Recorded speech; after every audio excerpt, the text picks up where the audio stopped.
ফেনী জেলার সিন্দুরপুর গ্রামের একটি ছেলে, নাম তার রনি। সে যখন স্কুলে পড়ত তখন সে ঠিকমতো ক্লাস করত না, শুধু ক্লাস পাকেবাজি করত। একদিন একটি মেয়ের প্রেমে পড়ে যায় রনি।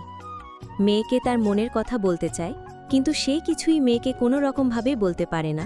একদিন মেয়ের বান্ধবীর কাছে বলছে যে, আপনার ফ্রেন্ড তো ভালো লাগে, ওরে একটু বলিয়েন, আমি ওরে পছন্দ করি। তারপর একদিন মেয়েটারে রনি নিজেই কাগজের মধ্যে মোবাইল নাম্বার লিখে দিছে, কিন্তু রনির সামনেই মেয়েটা কাগজটা পেলে দিচ্ছে। এর কয়েকদিন পর মেয়েটা রনির ফোনে কল দিছে। এরপর থেকেই মেয়েটাও ধীরে ধীরে ছেলেটাকে ভালোবাসতে লাগত। এরপর থেকেই ছেলেটা মেয়েটার জন্য স্কুলে ক্লাস করতে লাগত প্রতিদিন।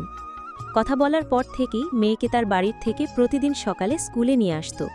তারপর মেয়ে নিজেও স্কুল পাকি দিয়ে রনির সাথে ঘুরতে যেত প্রতিদিন। এরকম করে চলে গেছে তাদের রিলেশনের 2 বছর পর।